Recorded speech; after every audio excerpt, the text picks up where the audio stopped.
Hey everyone, welcome to this week's UBChef cook-along videos.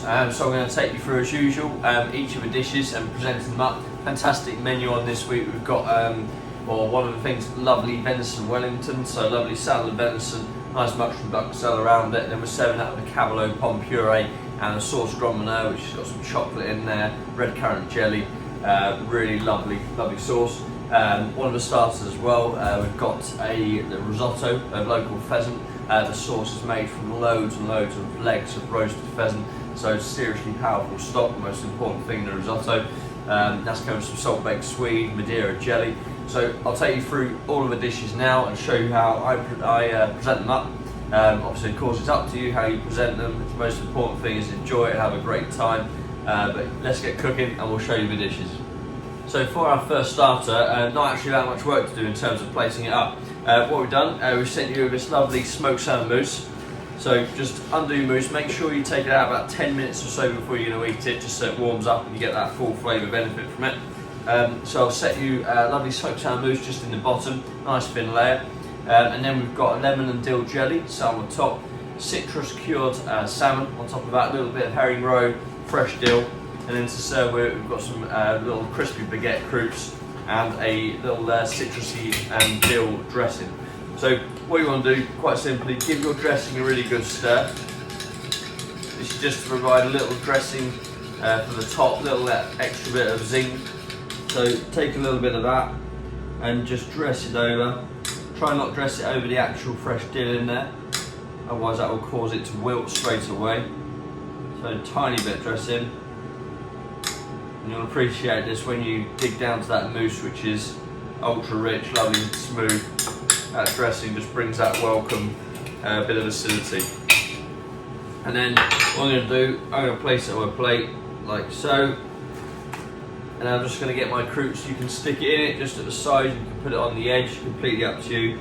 I'm just going to carefully just sit mine like that, all ready for you and your guests just to dive in and load up those croûtes with that beautiful salmon mousse just underneath. So another croûte in there. Of course, you know here at UBChef we're generous as, so you've got plenty of croûtes there to dig in.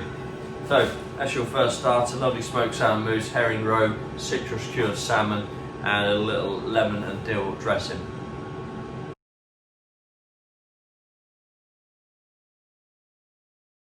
So here's my roasted pheasant risotto here. So what I've done for you, I've got the lovely rice all cooked off, which has been cooked off in a really full flavoured pheasant stock. And then the pheasant breast, we've poached it very, very lightly for you. And then you've got the dice of pheasant, of course, on the risotto. You've got grated Parmesan. And then we've sent you with the pheasant liquor. So this is a lovely stock again, which you need to pour over your risotto. And then get it straight on the heat.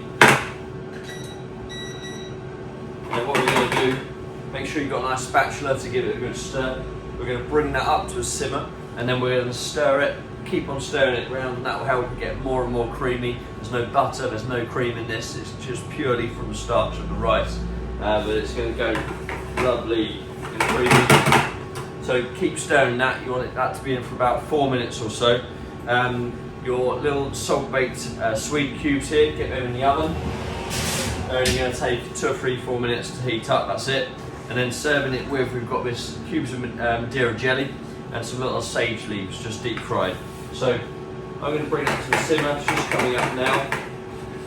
Now I'm going to keep stirring that 3 or 4 minutes on the heat and then we'll be right back to plate up.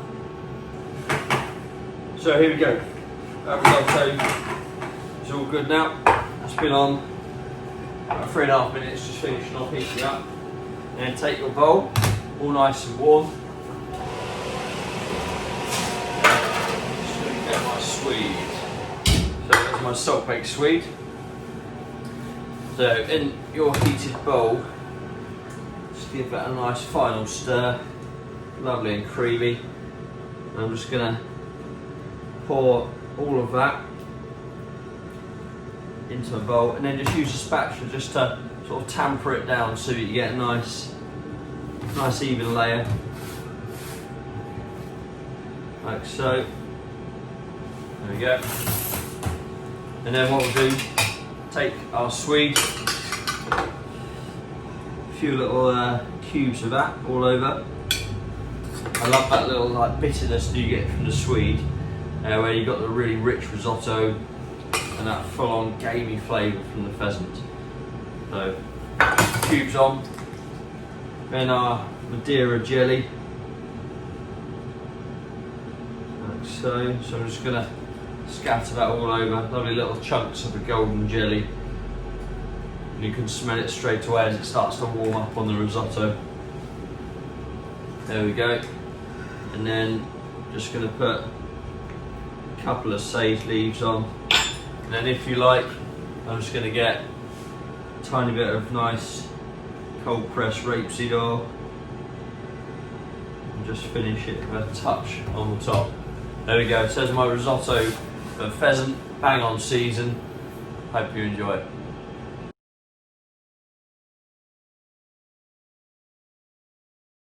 Here we've got a lovely watercress and potato veloute, flavoured with some lovely English truffle oil in there. Super green, so when you bring it up to heat, don't boil it for a long time, it just needs to come up to a simmer and then serve straight away. And that will keep that lovely vibrant green colour and also the real pungent fresh watercress flavour. Then we've got a lovely little crispy poached egg here. So we poached the egg, we put it in panko breadcrumbs for you. This is going to go in the oven about 5 minutes just to heat up. If you want the egg yolk cooking more time in the oven, 7-8 minutes. And then get your watercress soup just on the stove there to warm up. And then I've got a watercress oil to serve with it. And then some nice fresh watercress, which I'm just going to pick off just the little leaves and just leave them floating about just in the top of the soup. So back in a few minutes to plate this one up. So here we go. Got my bowl already, all warmed up there. And then grab my watercress veloute. I've just got a whisk in there to make sure it's all nice and smooth. And what we'll do, get our egg out of the oven. So here's our crispy egg. I'm going to add a tiny little bit of molten salt just on the top of that egg, just to season up. And then let's take our veloute. Just going to pour that into the bowl. There we go. And then what we'll do, just take our egg. Remember, you want to serve this straight away after you plate this up, just so the top of that egg will, of course, stay nice and crispy. And then we're going to take some of our watercress leaves. So I'm just going to literally take leaf by leaf, just pick them off the stem, and just put them just in the top of that veloute, just so you can see them all floating about, and you've got that lovely like jet green vibrant soup with those lovely little watercress leaves as a little contrast. So a few more of those. There we go. Get another one in there. There we go. And then what we'll do, a little bit of our watercress oil, and then try and put some lovely little dots of that watercress oil. What you'll find, again, another contrasting different colour of green. Looks absolutely stunning. Just floating about in there. Something so simple, literally just one main flavour on there, that watercress. I'm just going to really go with that, quite a bit of that oil, because it's real pungent flavour as well. There we go. Now there's a lovely fresh watercress soup there with a crispy poached egg.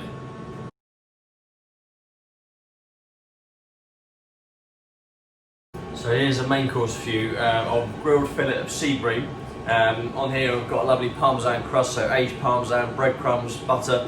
The skin has actually been left on here. Normally you would take the skin off, but the skin from the bream, what we've done is blowtorched it on the top, so we've got a lovely charred flavour.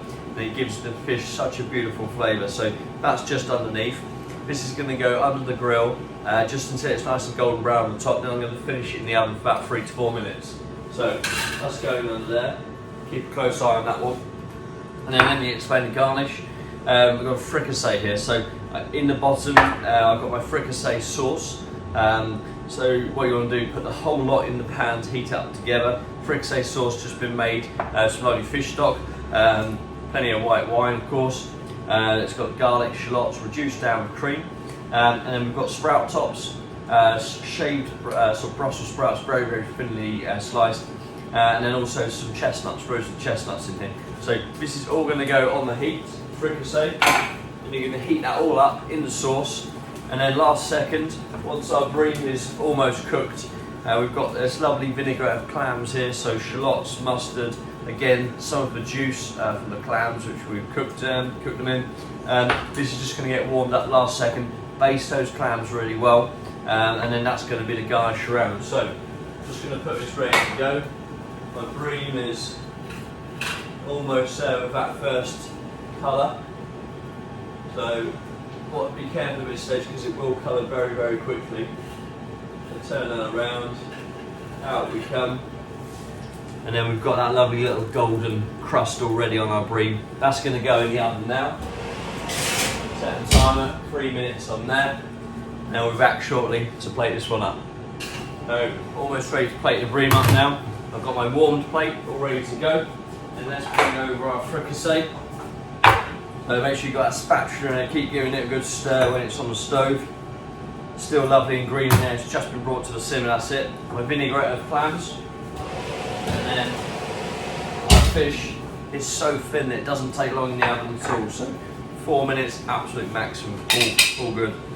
Right, what we'll do, take some of our fricassee onto your plate and just create a little bed for that fish to sit on. Flatten it out a little bit, sort of similar shape to the fish, and then when you sit it on it's not going to break. So nice little bit of a fricassee on there. Adjust it with a spoon. There we go. I want to see a little bit of that green when I put my fish on. And then I'm going to carefully lift that up. That's going to sit just on top, like so. Again, smells coming off of this, beautiful, that lovely melted aged Parmesan in that crust. And then, as I said, give your clams that baste. So you're basting the vinaigrette right around the actual clams, and you'll get all the shallots in there. And then, let's go with plating up the shells all the way around, like so. And then lastly, give that vinaigrette another little stir, and that all goes around. See here, I like to build the flavours. You've got a rich fricassee, you need something like a vinaigrette with that lovely touch of cider vinegar which I've used just to come through. So nice simple dish. Fricassee sprouts, chestnuts, sprout tops underneath, crusted fillet of bream with Parmesan crust, and then our little pulled clams. Enjoy.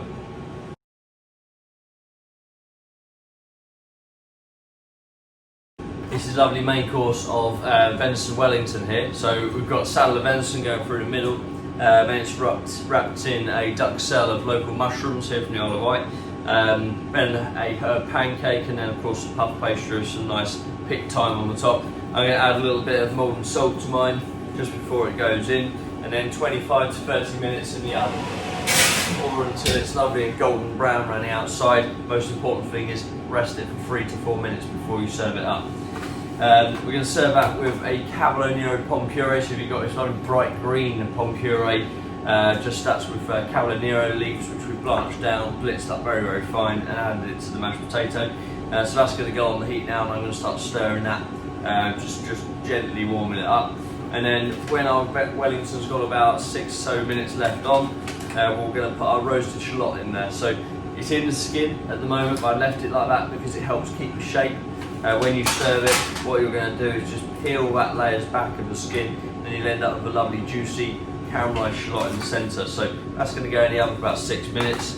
And then just to serve with this sauce grand bonheur, which is a venison sauce. We bring that right way down and finish with a touch of chocolate, red currant jelly, plenty of red wine going through there, some mustard, some thyme, and green peppercorn, of course. So we'll be back in about 25-30 minutes, and I'm going to show you finishing off this lovely Venison Wellington. So let's bring our Venison Wellington out now. There we go, that's been about 26 minutes on that one. And we'll bring our roasted shallot out as well. And then grab my cavolo pomme puree and our sauce grombolet. Now what you can do with pomme puree, you can either spoon it on, or you can put it in a piping bag. So I've got a little disposable piping bag here which we're going to use for this. So just use a spatula,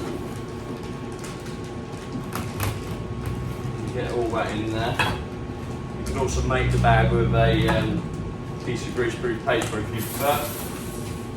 So let's get all that down. Just turn that over at the end. And then we've got our heated plate here, ready to go.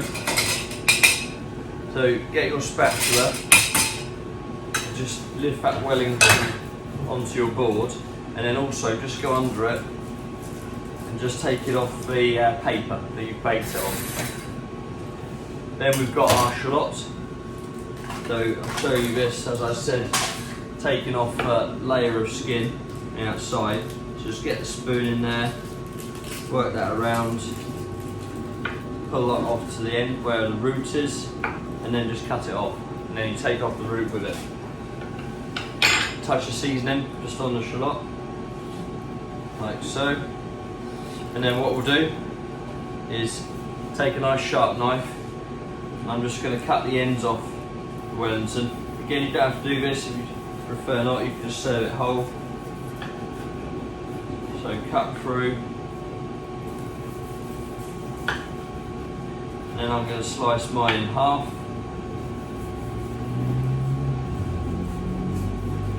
There we go. And just turn that over so you've got lovely pink venison just in the centre. And then what we'll do, tiny little bit of salt on the top, our Wellington on the side, and I'm going to cut the end off my piping bag, and then pipe a nice lot of the mashed potato like so. There we go. Take our roasted shallot on the side, and then finish with your sauce grombolet, a little bit over the top of the Wellington,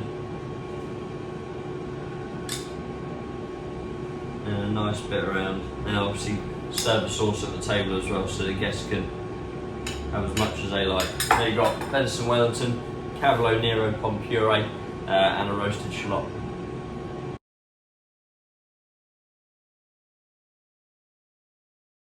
Vegetarian main course here for you now, and this is a tart fine of banana shallot. On the base we've got a lovely shallot marmalade for you, and then we've got pieces of banana shallot on the top, of course puff pastry, nice and egg wash around the outside. That's going to go back in the oven about 10 to 15 minutes, so that's going in now. And then we're going to take it out just before it's in for a final 15, and then we're going to put the goat's cheese. This is nice green barn goat's cheese local to us here in the Isle of Wight. We're going to put these slices just on the top and then back in the oven about 4 minutes and let that just melt nicely onto the tart. And then at the same time we're going to put our greens back in, so selection of here, you've got spring greens, you've got some cavolo nero, sprout tops. That's going to go back in the oven 5-6 minutes, and then we're going to serve it with this mushroom sauce vierge, so exotic mushrooms, Isle of Wight, some nice soft herbs, and then a little vierge dressing on there, some rapeseed, lemon juice. So we'll wait for our tart to be ready, and I'll show you how to plate this one up. There we go, so this has been in 12 minutes in the oven, just taking it out, and then get your slices of goat's cheese, like so. Just gonna place it nicely so it'll melt on the sides of the pastry as well, and then back in the oven. About another 4 minutes in there now until it's melted. Let's grab our tart fine out now, it's all ready to go. That goat's cheese just starting to melt into it there. Then we'll get our greens. And then literally now what I'm going to do is take my sauce vierge, give it a really good stir. And then spoon some of that onto the garnish of the mushrooms and the herbs. Give it a good stir. It's already seasoned, so you shouldn't need to add any more. And then to garnish it, what we'll do, take our greens, give them a good stir. We've got a little garlic and thyme butter just on the top, and then drain them off. Make a nice bed for the tart fine to sit on, like so. Then take a spatula, carefully lift up that tart fine, and then let that hover above those vegetables. And then we're going to take our sauce-piège, and I'm just going to place some of that around a little bit on the side. And as you're doing it, try and spread out the herbs a little bit, just so you get a nice mixture going around the plate. And then finally,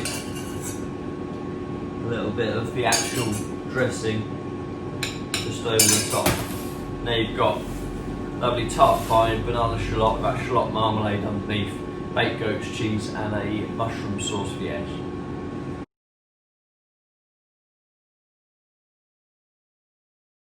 First dessert for you this week is this lovely passion fruit and vanilla cheesecake. So you've got lovely lightly set mousse in there with the fresh vanilla pod going through it. Then you've got passion fruit jelly set on the top of it. And then we've set you with some fresh passion fruit, which you just want to slice straight through the middle. These are quite big passion fruit, so you need a nice sharp knife or a little serrated knife. And then you've got fresh mango puree to go with as well. So what you want to do, take a spoon of the mango puree, give it a little stir, and then a little spoon of that just on the side of the plate. And then you need to get a little cake scraper, a little spatula, and just give it a little swipe. Then we'll take another spatula and just make sure that the cheesecake's all loose, ready to go on. And then what I suggest to do is just flash it very briefly under the grill, really briefly though. Literally seconds, out it comes. That creates a lovely sheen over the top. If you use a blowtorch, be very careful because it will melt very quickly. And then sit your cheesecake just on there. Then take a spoon, just loosen those passion fruit seeds off, like so. Give them a little stir just in the shell so that they're all separated. And then some of those seeds on the top and around. And you've got lots of textures on there. You've got the biscuit base, crunchy passion fruit seeds, that lovely rich mousse. Hope you enjoy it.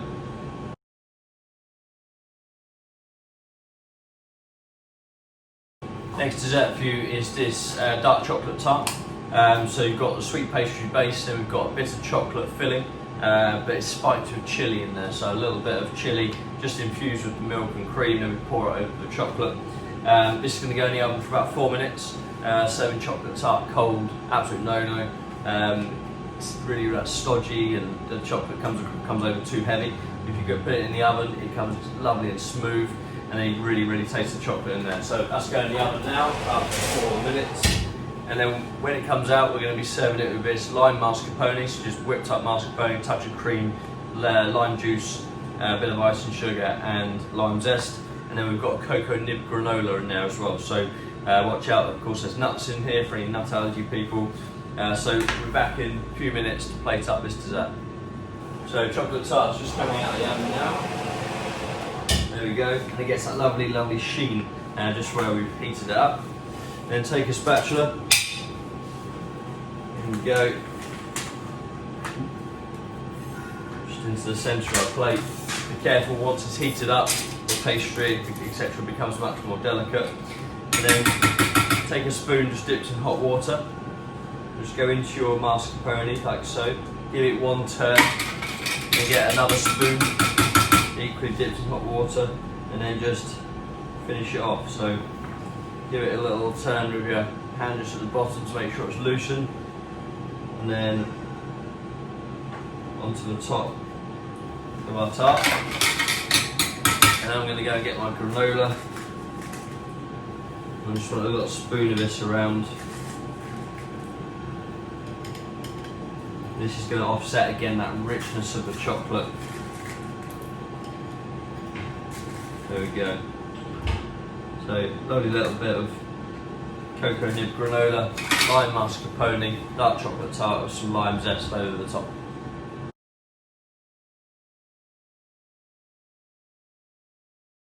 So last on the menu this week is our UBChef cheese tasting board. What I've done, taken my cheeses out at least 15 minutes, preferably an hour or so, as we always say, just to let them warm up. And then cut open a little pouch as they come in. You'll find they're all sliced, all ready to go. Remember, you get your cheese tasting notes here, so it tells you what type of milk it is, where it's from, tasting notes, so you can rehearse all of this and then show off to your guests or your family how much you know about the cheeses.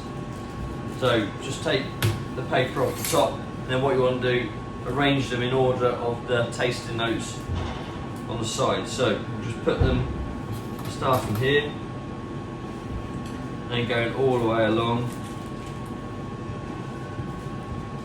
like so.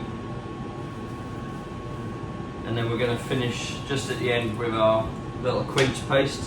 So I'm just going to make room for that. You've got a healthy portion of cheeses here. So then add your quince paste there. And what we'll do is, got as usual my bendy fork to put our crackers in. This week we've got fennel seed crackers, so this is like a very thin bread dough with fennel seeds just rolled into it, which we put through the pasta machine. And then instead of extra of these at the table, of course, we'll just put a lovely few of those crackers just in there,